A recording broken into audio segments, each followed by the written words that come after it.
I'm Commander Shepard, and this is my favorite podcast on the Citadel.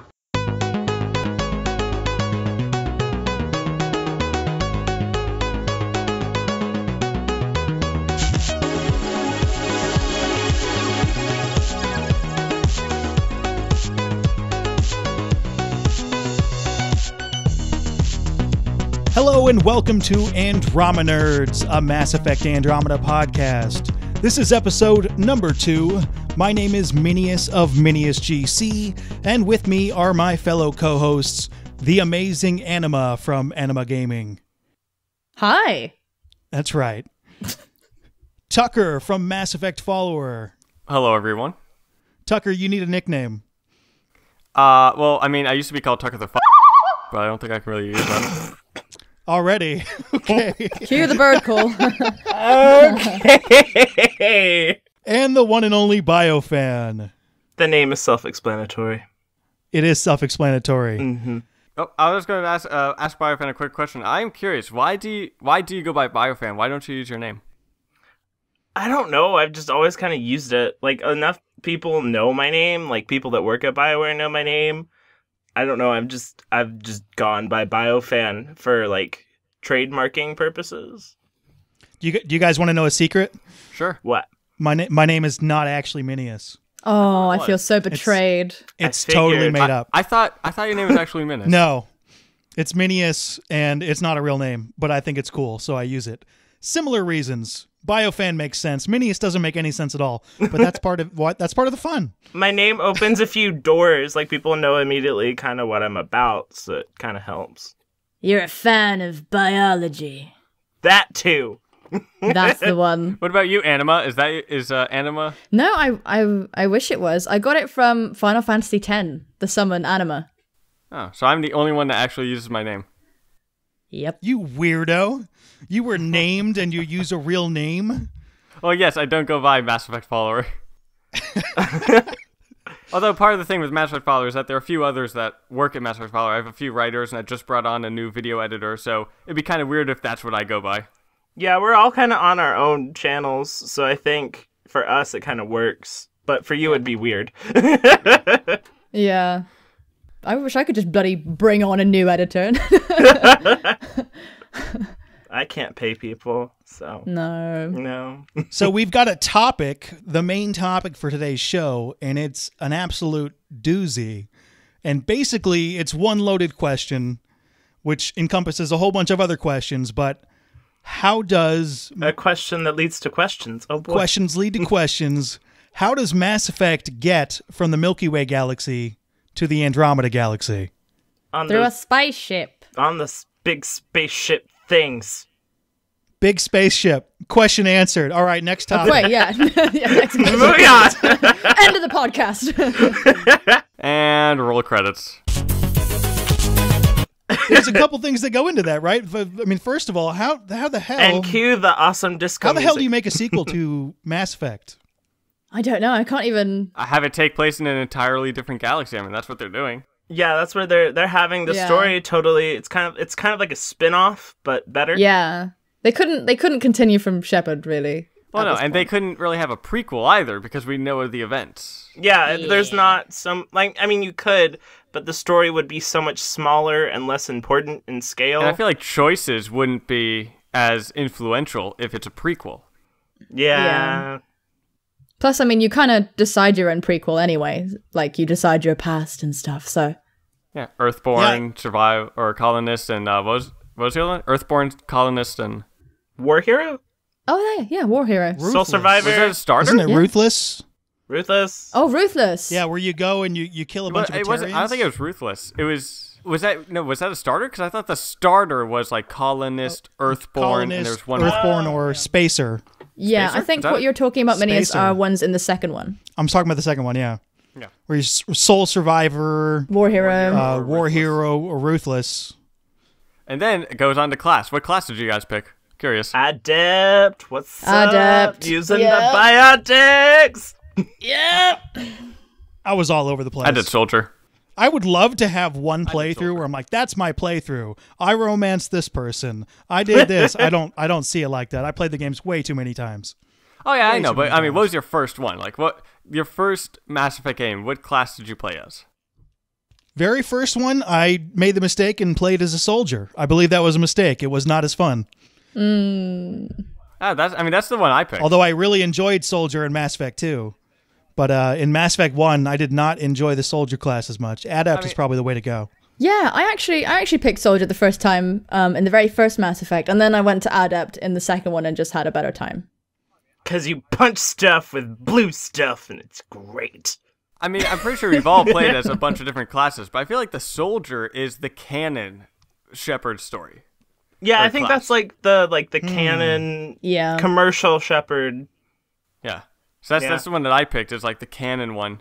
So I really enjoyed the soldier in 2. And I also enjoyed it in 3, though not quite as much. Because I thought the most awesome part about playing a soldier in 2 was the fact that you had all those guns. And you could bring all those guns with you in Mass Effect 3, but then you weighed like 80 million pounds. And you couldn't walk. Yeah. and there's also your cooldown was You walked like an old man and could only do one ability. I remember playing the demo of Mass Effect 3, and I could, I'm going to play a soldier, and I get there, and I got all these weapons, and my cooldown was like 25 minutes. I thought the game was broken. Whoa. 25 minutes? I mean, it was like 30 seconds, but I mean, I was just like, It was like 3 years. I want to cast something, and I was like, don't worry about it. You just got to wait till all these enemies come here. Like, what the hell is the point of this game if you can't cast abilities? that actually brings up a really good point. How you talked about the Mass Effect 3 demo. Do you guys think Mass Effect Andromeda is going to have a demo? I don't Boy, know. Because I think it's Yeah? going to. Most games do. Inquisition had one. That or I'm thinking of like the Xbox exclusive or like EA exclusive thing or whatever. Like the closed alphas or closed betas. No, it's like you had to pay for membership. Oh gosh, what's it called? You have to pay like $5. EA Access. Yeah, Access? there was EA Access for it, where you could play like up through the hinterlands and no further than that, kind of. So like you got like a bit of the game, but like a little bit of it. Well, I remember that the Mass Effect 3 beta was multiplayer, and there was also some people were able to get a few missions of Mass Effect 3, like the first one, and can't remember the other one. It was There's usually always something. At the end of the day, there's always at least something. I just assumed it'd be something similar to a beta.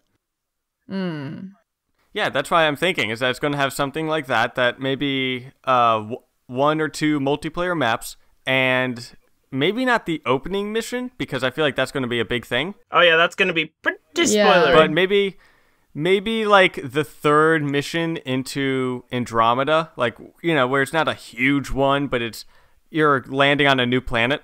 I've never actually played any of the like BioWare demos like at all. I didn't even know they existed until this exact moment.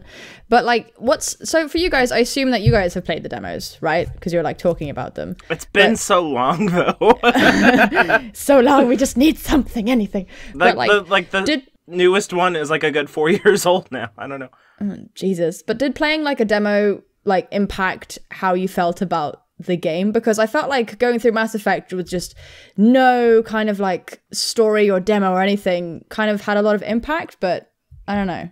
It gets me more excited usually because I'm like, I want the rest of that. This is great. I think with Andromeda though, Oh, I see. It's like a little morsel. it would be like pretty spoilery, so you may just get like a basic planet kind of thing to explore, Yeah, like maybe the planet that we've seen a lot of, like the desert one. the sandy trailers guy. on. Not the desert one, the one that shows like the station where the Krogan is dropping the guy off of That the one ledge. seems like it'd be pretty whatever story spoilery though. Depends on how important that guy is. Like, I guess, but That's true. yeah, because that's the one that they've kind of shown us the most, and that was also what the leaked footage was from as well. So I feel like if they would do a story mission, that it might be that one, because that's the one that people kind of know Right. the most, which is very little. One important but thing still I'd like to bring up though is like that leaked footage and that footage that was sort of related to it in the trailer. The leaked footage was pretty earlier in the developmental process, and also in trailers they kind of do this thing I like to call trailer magic, where if an asset isn't ready, they'll swap out characters, or they'll take characters out if it's too spoilery. So, like, don't totally trust everything you see in trailers. It is technically in-game, but it could be switched out. So it may not look exactly that way in the end. And also, that footage leak was someone's... I don't even think that was meant... That was like an in-house portfolio. That was an in-house portfolio that they thought would never be found on the internet. I don't know how they could have thought that. Do we know whose portfolio that was? Do we know whose portfolio even that if was? we did, let's not out them on the internet any further. I mean, since they're really already in trouble because of it. So let's not BioFan knows who it is. Confirmed. get them any more in trouble since it was an accident. You guys like really know your stuff. You're like, oh yes, it was from a hidden portfolio and blah, blah, blah, blah. And I'm like, oh my god, the trailers aren't real. Like I'm still stuck at that point. I was a member point. of the Bioware social network CSI, so... Oh, all right. Not bad. Are you flashing your internet badge right Yeah, now? Yes. he totally is. I'm polishing his it. internet wang right got now. got my CSI BSN badge over here. Yeah. I want an internet badge. Yeah, I want one too. All right, future Mass Effect Andromenerds giveaway. We give away badges. Internet badges. They're invisible. I'm gonna hand draw them so everyone who's seen my drawings know how disappointed they're gonna be. No, don't say that. They'll definitely improve your chances of getting an attractive mate. We've got to sell the podcast, dude.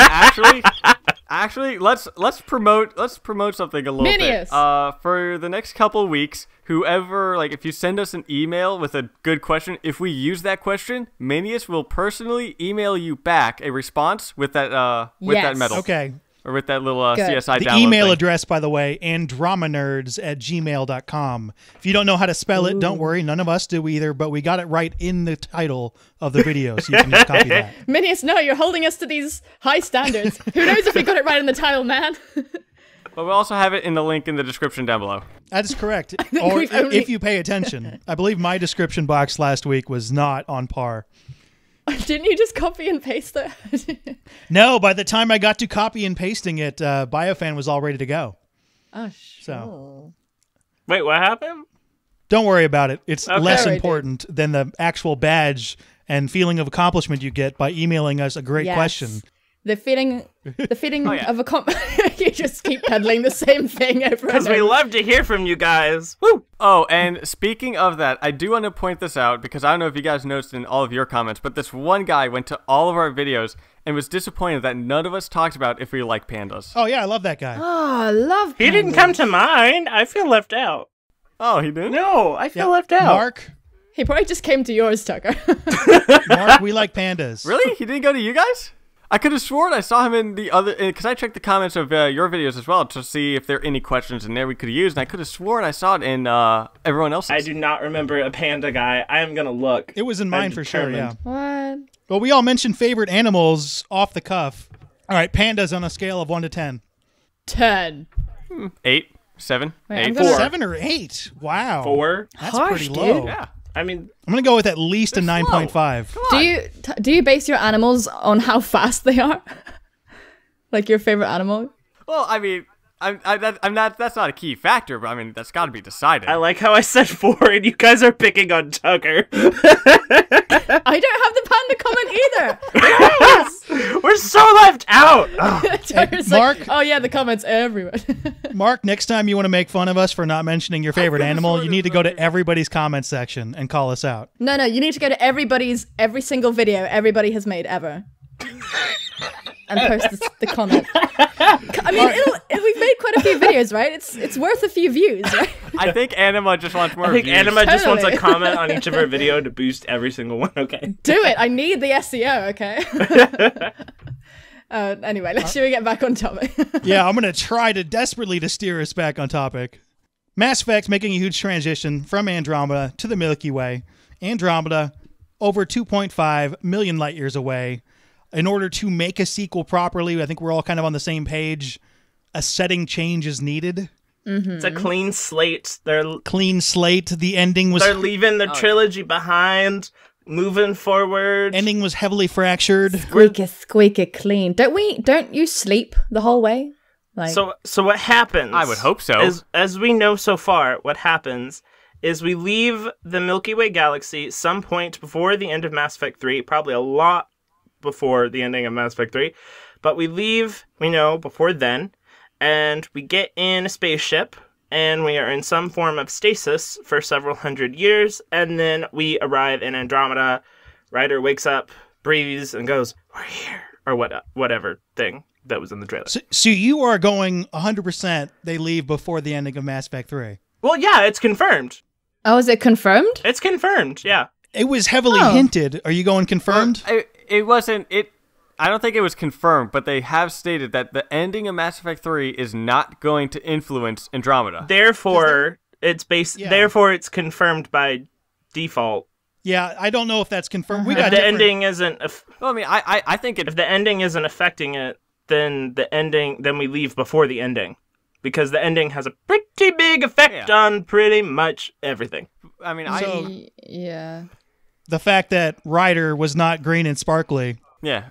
I think though that in Mass Effect Andromeda, the launch of that is going to take place after Mass Effect 2, but before Mass Effect 3. That's a good time point, because Shepard will be like working on Earth and probably too busy to know that what's ever happening. That, or he won't like comment on it in the game. Well, I mean, a lot of people think that Shepard doesn't know, and that's why he never talks about it. I'm like, how are you not going to notice? But then how It's would? huge.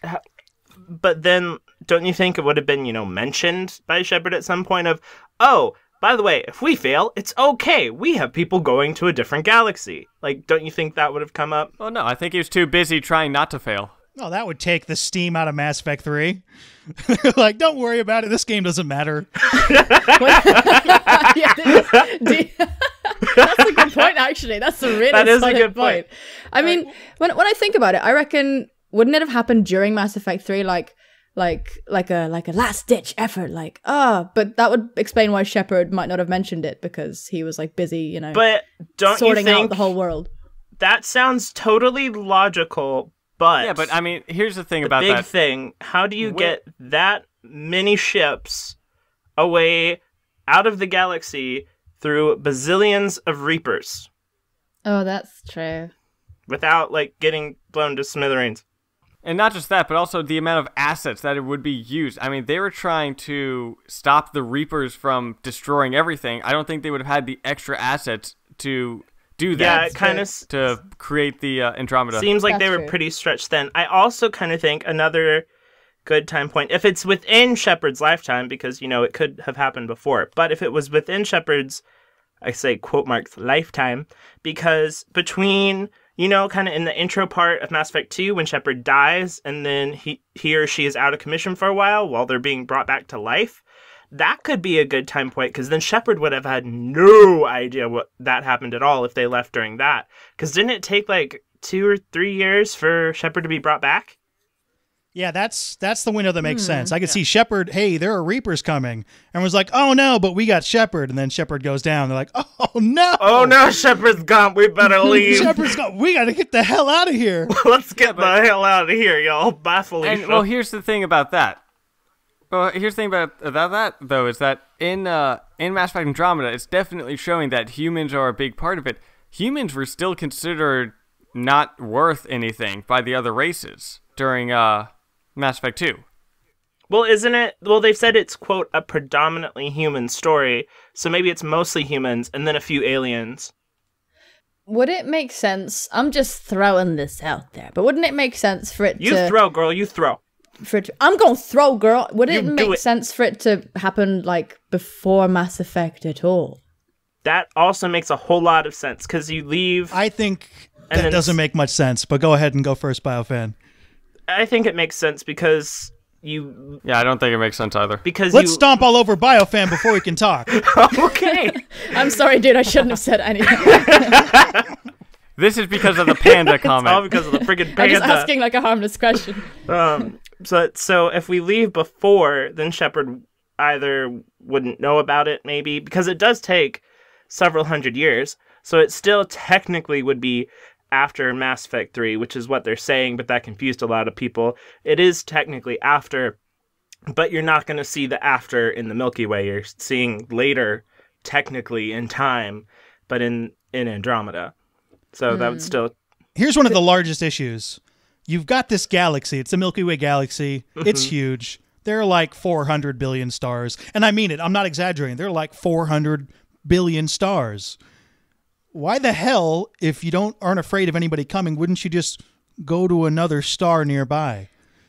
Well, if I think about what you're saying right now, like maybe I don't really put much stock in this. I'm just kind of wondering about it. But wouldn't it make a little bit of sense potentially for them to be trying to find like a brand new area to take as their own, like totally brand new, away from everything? Like the Pilgrims. Yeah, like a pilgrim or There something. are plenty of those within the Milky Way, though. Like, there are plenty of, like, planets that don't have, like, sentient beings, but are totally habitable. So the issue here is Andromeda, as we've mentioned a couple times, 2.5 million light years away. That's a very long distance. It's a pretty long way away. There's only a couple reasons that you would want to go there in the first place. Right. One, you want to try something crazy.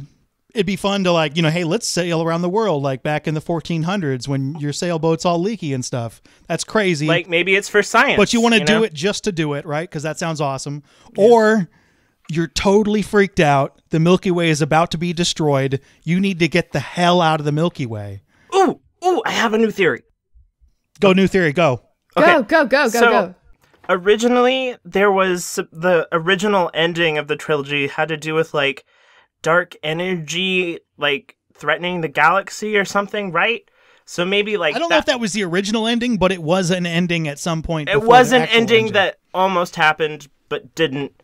Like they teased it with Tally's recruitment mission in ME2, right? Like there was something weird going on with the star. Dark energy, that's troubling. So they could take that as like, this was happening and like million of years from now or something, like this was gonna threaten the galaxy. So why not leave now and start a colony so we can all eventually move over or something? Because Andromeda has 1 trillion stars, so there's some room to, move in. More. The latest estimate I saw was 1.4 trillion. I think they have no idea. No idea. They have no clue how many stars Space there. is so big, dude. Okay, so its circumference is like 10 times the size of the Milky Way, I think, right? And then its concentration is even denser than the Milky Way. So it's bigger and more full of stars. It's just huge.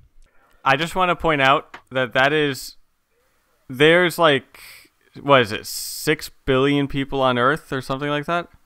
7 now. Like 7 billion? Yeah. There'll be 8 by the end of the podcast, but go ahead. So there's more unique stars in Andromeda than there are people on Earth. By like 100 Stop. There's more unique stars in the Milky Way than there are people on Earth. Stop. You're making me feel so insignificant right now. So there are over 200 billion galaxies to go to. So that's how many sequels there are to the Mass Effect universe. Because we're going to move on from Andromeda after that to one of the... So that means everyone could get their own galaxy. Everyone get their own galaxy. You can have like 4 or 5 of them. That sounds kind of lonely, though. Awesome. It's very lonely. So here's tying into all this, and I came up with this theory a while ago as I was desperately trying to think of how this is going to work. It ties perfectly in with the previous trilogy, and it has to do with Reapers, where in Mass Effect 1, Shepard shows up, finds out there's Reapers coming. Enough people realize that, hey, something's about to go down. We need to get out of this galaxy.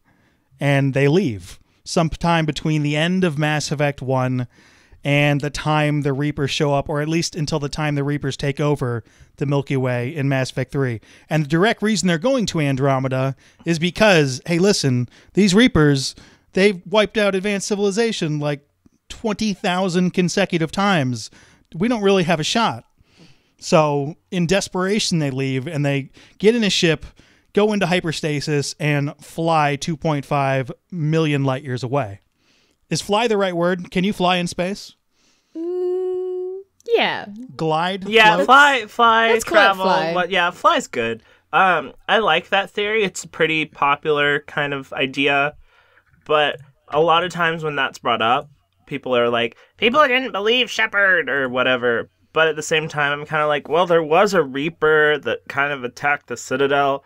Somebody had to see it, you know? Well, there are a couple different, like, there are Spectres that believed him. Cerberus, for instance, believed him. Oh, please tell me this is not a giant Cerberus operation. Please. Please. Please, no. We're not getting there. But basically, if you're going to try to match up, like, a sequel to the Mass Effect trilogy, there are going to be issues no matter what you do. So it's going to be very difficult for them to have the absolute perfect connection between these games. But that one makes the most sense. It cuts out the ending and all that jazz. Do you think jazz still exists in the Mass Effect universe? Yeah. Yeah. Yeah, I'm sure it's somewhere. Yeah. Oh, yeah. Anyway, that is my theory. I got it in a video from a while back. But Going back to that trillion thing, I looked it up, and a trillion seconds is 31,709.8 years. Yeah, I actually did that calculation once, and it freaked me out. So it's a pretty. A trillion is a lot. A trillion seconds ago, like, nobody could work metal in human history. Yeah, like a trillion seconds ago, we were. Dude, speaking of history, I've been doing a lot of research on that subject. Self-promotion, go. So what were we doing a trillion seconds ago, Tucker? I mean, if we weren't working with metal, then we would be, a trillion. I actually have the script up right here. He was ready and prepared. Paper would have been roughly invented in China. Cool. No, this is 33,000 years ago. 31. Oh, 33,000. So way early. People BC. weren't writing; they were throwing rocks at each other. This is really making my head hurt. I'm like feeling existential right now. You know, when you think about how big the world is and how small you truly are in it, and you're just like, damn, you know, it's weird. Another cool thing though is like while it's bigger, it's also more dense. So like a solar system in the Milky Way would be farther away. They would be usually on the average farther away from each other than they would in Andromeda. They'd be closer. Mm-hmm. So maybe like space flight was a lot easier. So different alien races bumped into each other easier. I don't know. Maybe. Yeah. Well, okay. I found some stuff. So I don't know when you talk about metal, but we got at 5,500 BC was the first evidence of copper smelting. And so before that, at around a trillion seconds ago, the first evidence of domesticated animals was like showing around this time of 13,000 to 10,000 BC. So that's around the time when we were first domesticating sheep, pigs, goats, cows. It's actually like 20,000 years before that. Oh my god. Okay, well, 20. There's no history there. Don't worry about it. There's nothing really. There's no history there. There's people playing with dirt. I mean, that is pretty much it. I like playing with dirt actively. It's like agriculture, maybe. Well, at the Mass Effect history at that time, the Krogan homeworld Tachanka entered a nuclear age. There you go. Which is when the Krogan started nuking themselves, and they devolved into clans at that point. Wow. So that was a trillion seconds ago. No, that you're still not grasping a trillion. It's 33,000. That's just a couple, like 10, 15,000 years after the Protheans get wiped out. Oh, All right, well, okay, so at 30,000 BC is the first evidence of domesticated dogs. Okay, you go. Like, yeah, okay, but that's pretty much dead on. I'm just hearing BioFan in the background, like, yeah, okay. A trillion is a lot. Oh, no, I understand that. You can't understand that, but I'm just like, oh, I have the script right here. It's like at 33,000 BC is the first evidence of when we domesticated dogs. Okay. That works. So dogs and dirt. Cool. Moving on. What's next? Rock throwing. Dogs and dirt pigs. Okay, I was going to say, another fan question that this kind of reminded me of, with the Krogans nuking themselves, was a fan asked if all of the races got into a all-out brawl, who would win? Is this one-on-one? No, like the armies. Or at least that's what I'm guessing from the comment of it. Is this pre-genophage I or don't know. post-genophage? Yeah. Yeah. There's a lot of qualifiers with this. Let's make it fair. Let's say before Mass Effect 1, like before Mass Effect 1. Okay, then Asari, maybe? If it's one-on-one, it's going to be the Turians. Yeah, I could see that because they have they're like, the most best combat they have the best army. If it's one-on-one, you're taking away the Asari's best attribute, which is forming alliances and diplomacy. And that's not really fair. But I don't think that. No, this is an all-out brawl. Everyone is fighting everyone. Yeah, this is scenario. all out fight. By the way, when we do fan questions, we should mention the fan's name for podcast purposes, like their username. That's what I'm trying to find right now, actually. I can imagine all the races coming together to wipe out the Krogans first, like strategically, and then they'd fight amongst themselves. Oh, you think that they would all kind of attack the Krogan first? Maybe, because the Krogans one-on-one could probably destroy anybody. So they might be like, hey, guys, like, let's take out the one that could totally kill everyone, and then we can fight amongst ourselves, kind of thing. So by that logic, the Turians would come out on top. I think the Turians would come out on top in most situations in this hypothetical. Calibrations. All right, so I found the YouTube comment. It's from Mark Team, and then in parentheses it's Mark Team 1000, and his exact thing is debate about a hypothetical war in the original Mass Effect universe with species will win if, for example, the Turians are alone in the fight. So yeah, one-on-one fight. He might be asking whether or not the Turians could beat everybody at once. In which case the answer is no. Oh. No. Well, I don't think any race would win that fight. However, I think the answer is maybe. Which race do you think would win? If this is pre-Genophage, I think the Krogan would win. Totally. Oh, well, I mean, the Genophage were made to stop the Krogan from beating everyone. But, I don't know. I was contemplating between, like, the Solarians because of how smart they can create things. If it's one-on-one. I mean, how smart. But their military power is. Yeah, their military power is weak, but their brain power. Like, they have to have time to create these super weapons. I think they could do that when the Turians and Krogan are like trying to kill them all. Yeah, I mean like Solarian and Asari are more like guerrilla warfare types, but in all out brawl, like Krogan and Turian definitely would come out on top. I like how no one's mentioning humans. Yeah, we suck. Oh no, humans would get their ass. If you got that, if the humans get into the battle and you give them an extra 100 years, it might be humans. Maybe, yeah. Given how fast they're expanding, how many planets they're grabbing, and how fast we evolve. Yeah, their birth rate is rivaling like Krogans and stuff. I mean, that's also during a time of. I mean, the human expansion was also not during a huge all-out brawl between all the races. They were kind of allowed that because other races accepted them in. Okay, so basically, if the Turians are alone in the fight, they probably are going to lose. If the Turian and everyone is alone in the fight and fighting each other, Turians win. That's our judgment. Our judgment. Okay.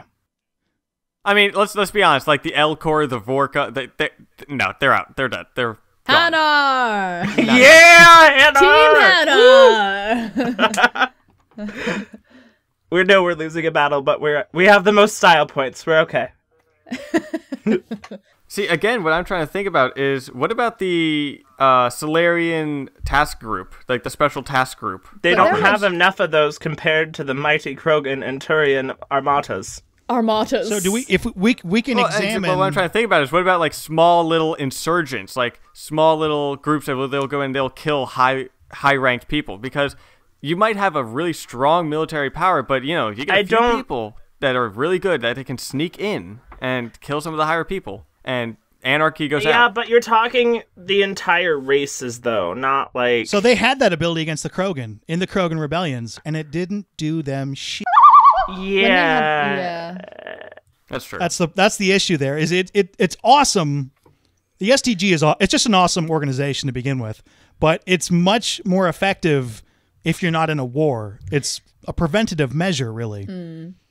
Because they went in and actually officially, the Krogan rebellion started with STG and Asari commandos attacking the Krogan preemptively, and that stunned the Krogan, but they were totally fine like 50 years later.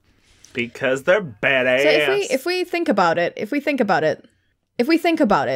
The genophage was made specifically to neuter, in every sense of the word, Krogans. So wouldn't they be recognized as the universally biggest threat?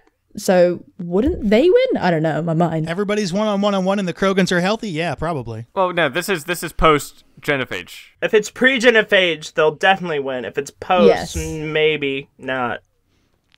Because they can't refresh their numbers fast enough. That's why they were such a threat, is because they could refresh their numbers so fast. The Corians wouldn't last that long because, first off, just how frail they kind of are. Oh, they're in general. so frail, and they don't have any resources. No, all they really, I mean, the Corian, so the Corians would be out. Vorka, like all the small races. So it really, I mean, it really comes down to Turians, Krogan, Solarians, and Asari. Yeah.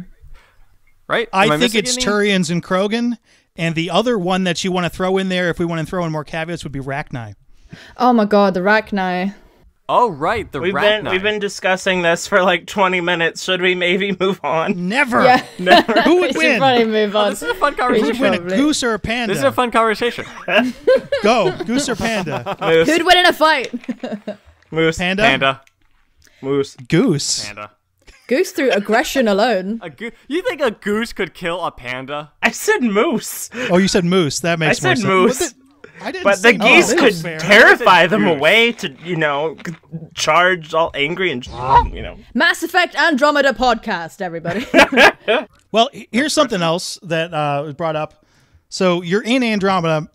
Are there going to be something like a mass relay in Andromeda that lets you get around?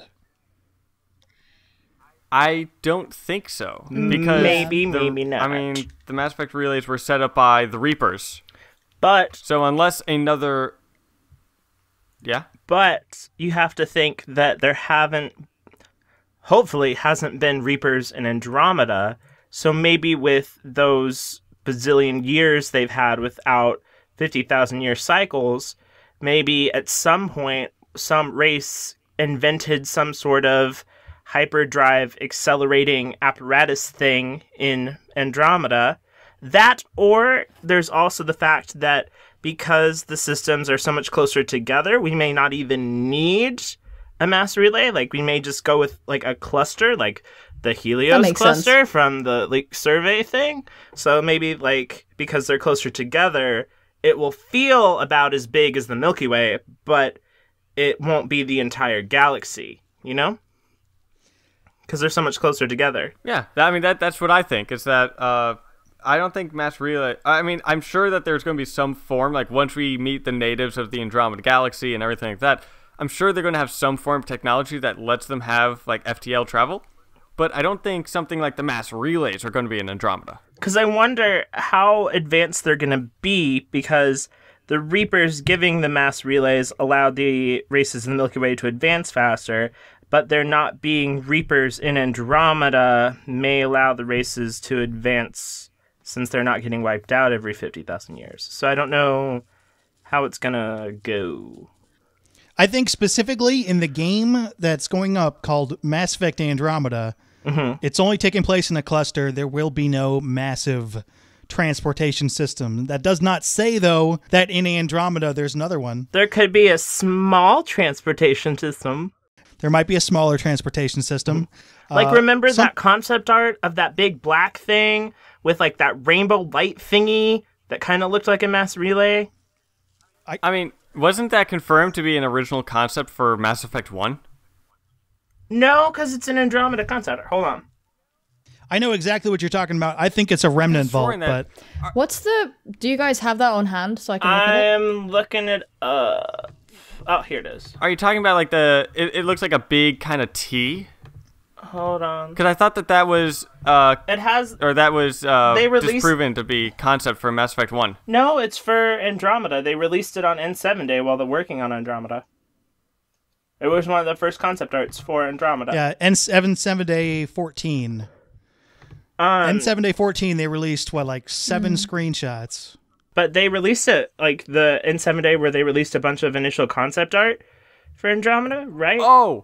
Oh, that. I thought you were talking about, because I've seen it posted on the Reddit sometimes where, like, it's like a T kind of thing, and people think that that's just the new relays, and that's what was proven to be. Do you mean the video? Yeah, that video That thing. video thing also came from the same portfolio that other leak came from, but that was I think maybe confirmed to be from the original trilogy. I forget, but this concept art is definitely for Andromeda. It was from the original trilogy. That was original concept for what the mass relays would be.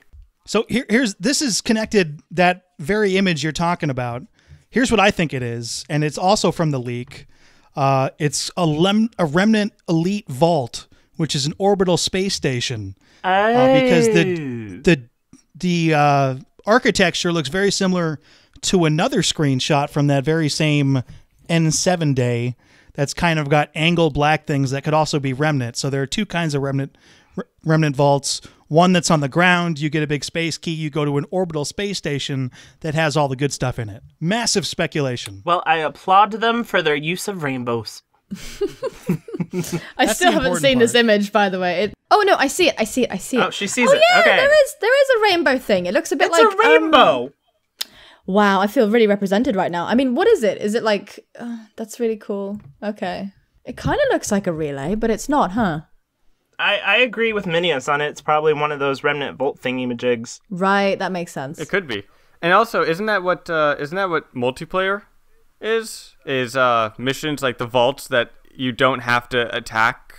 It could be. That you can attack in multiplayer? I don't think they got into that, but it could be. Granted, the survey was a long time ago, so I don't know how... I had to dive well into that leak for one of my videos, so I kind of know it. I know it pretty well. And pretty much the Mass Effect multiplayer, they don't get into specifics other than small objectives, but there is a multiplayer element to potential strikes that could be in Remnant Vaults. With all future BioWare games, there will probably be some form of multiplayer because EA kind of mandated that all their games have, quote, an online component. So that basically translates to, like, multiplayer. They technically, you could have a pet Varen that you need to feed every couple hours online. Yeah, but you have to buy and purchase things for said Varen. Like, I don't know, to change its color or something. I don't know. Okay, now here's the thing. Do you want co-op, online co-op in Mass Effect Andromeda? Yeah. I don't know how that would work, though, if you're writer, then bringing on another writer would kind of be weird. But, like, the co-op multiplayer kind of thing, yes. It could be, well, think of something like, have you ever played Far Cry 4? No. Okay, well, Far Cry 4, the co-op for that is you play, like, whoever is host plays as Ajay Ghale, who's the main character of Far Cry 4, and the player 2 is Husk, he's like a random guy that shows up a few times, and you can do side missions like the take out outposts and things like that, but main missions you cannot do. So I think that'd be really cool to do like a few side missions in Andromeda. Okay. But you can't do the main missions. But, you know, if you want to hop on with a friend for a few hours and do these 4 small side quests. And then, like, player 2 would be, like, some random soldier person. Yeah, some random soldier with their armor on or whatnot. Okay. What does player 2 get benefit in their game? Or are they just playing with their friend? Well, similar to Far Cry 4 is you get to keep any money that you find when you're playing with a friend, or any random salvage stuff that you can sell, or skins. So you get the loot. Okay, that sounds all right. Yeah, so you'll get loot. Cool. I would love that for Mass Effect Andromeda. That would be cool. Yeah. Absolutely love it. I'd be down I for that. don't think you're going to see that right away, but I think it would be a fantastic DLC pack. You know how they have additional stories like, let's say, Lair of the Shadow Broker, which I'm sure you've all played. Fantastic DLC. Instead, it's a DLC that can be played with one character or 2 characters, and you each have dialogue options. Extremely complex, but I think to start, that sounds pretty ambitious. You might want to nail Mass Effect Andromeda. That's what I'm worried about. Is it sounds awesome, like super ambitious. And I'd love them to have the game be fantastic first. While I enjoy this co-op idea we're throwing around, I would like to prioritize them making a good, solid game before they decide to, do totally new things. Yeah. I mean, if there's anything that I've learned from game design, it is throw out the biggest, best ideas that you can have, and then prototype, try them out, and if it doesn't work, either scale it down or throw it out. I'd rather they get the story solid before they throw in a co-op. Yeah, I mean that's what Mass Effect is best known for. Today I played a lot of No Man's Sky, and that feels like they have this amazing concept, but it didn't really deliver as well. And it would be super nice if Andromeda could just have this really solid story that we can all thoroughly enjoy. Yeah, the game itself already, if we're going to talk all the way back to that big red lake, it's hugely ambitious. And I don't know if they can fit in co-op story missions, but I would love for them to do that in the future. Well, I think there's a lot of potential there. With Inquisition, a lot of stuff they were trying to do, they weren't able to do because of last gen, dragging them down in their capabilities. Because a lot of stuff they wanted to do would make your Xbox 360 light itself on fire. So I'm guessing that Andromeda, now that they're purely current gen, it will be a lot easier to do cool stuff. But at the same time, that Reddit leak did seem pretty ambitious. All right, here's a question that I get a lot, and I want to bounce around. Why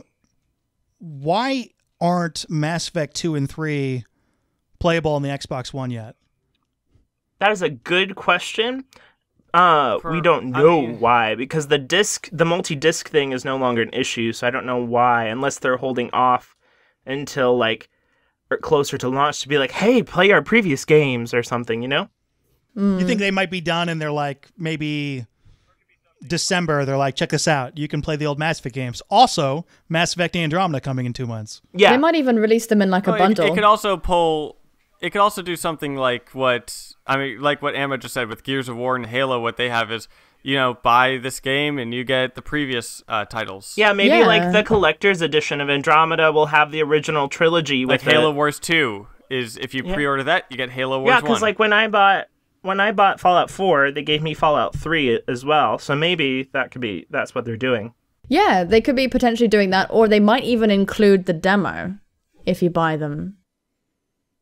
I don't know, though. I don't know about demos. I only learned about them today with regard to BioWare, so. Of course, that only works for the Xbox, but I don't think that would be an issue. You have unread messages at your private terminal.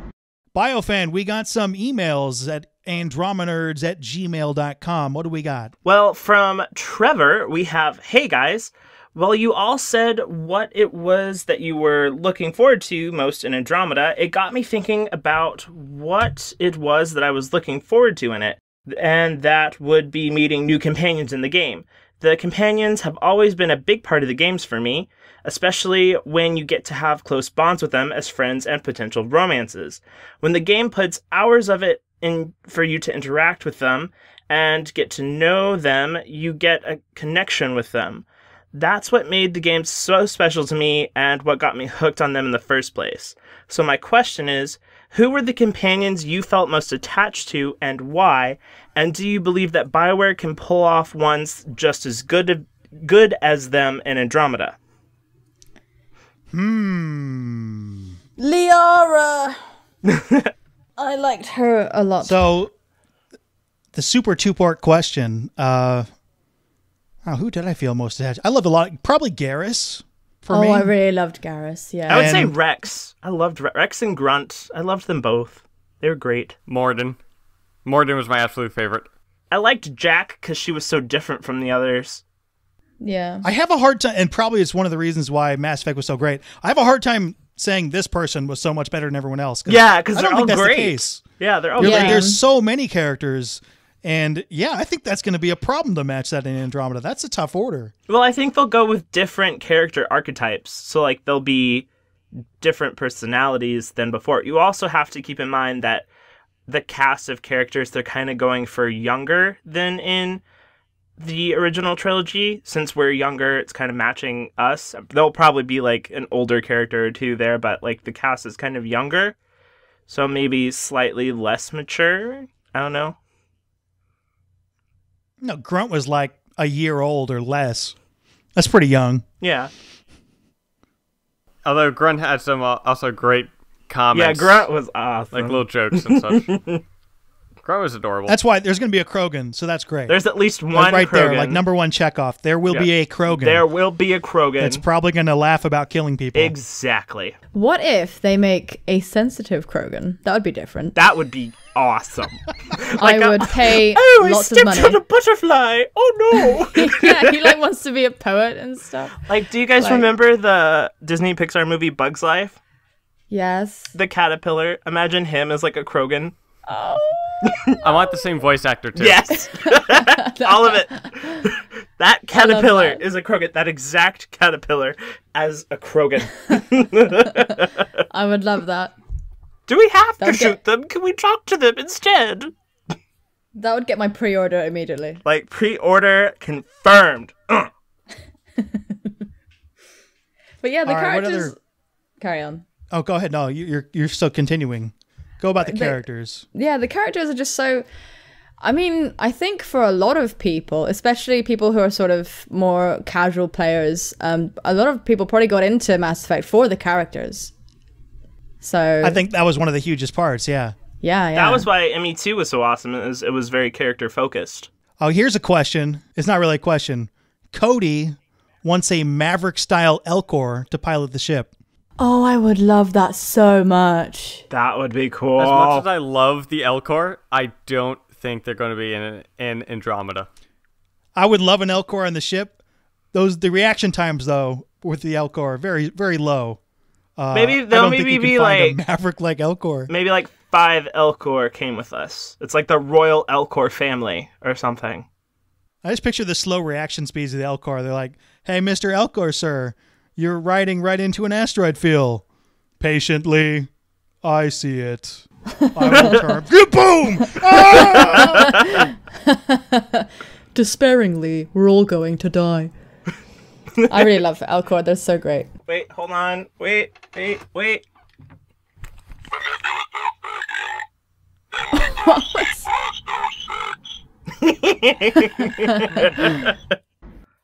So our next question comes from Blair Stone. Hey team, first I wanted to say that I loved the first episode. Special thanks to BioFan for reaching out to let me know to keep an eye out for it. What are your hopes and concerns for the romance options in Andromeda? I hope for boobs. I hope for boobs. I hope I don't have to wait 3 games to romance a gay dude. Or a bi dude. One of those, yeah. And hopefully he won't be overly concerned with his dead husband. So I imagine you'll be able to romance a gay dude right away, and you'll also get boobs right away. Oh, yeah, I don't think they're going to take a step back from that. with judging from Inquisition's romance inclusivity, I think I'll be totally good. Yeah. I don't know if this is like not a popular opinion, but I didn't like Sarah that much, so I'm kind of hoping, I don't know. She grew on me, but it took a while. Yeah, it took a while. Like the thing Is I it like, because she's crazy?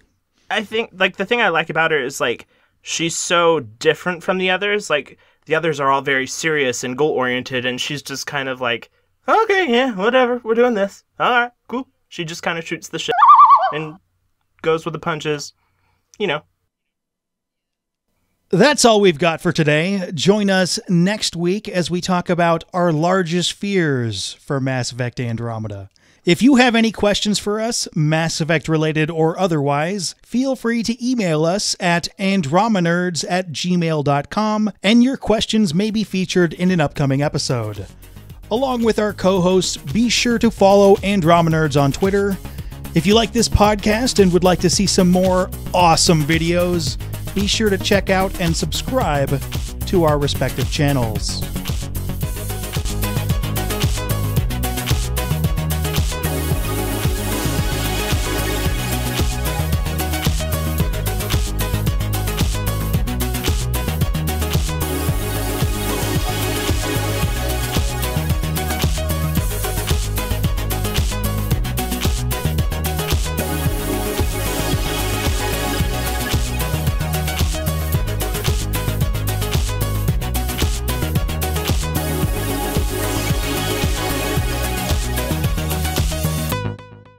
Yeah, we did kind of screw around for a while.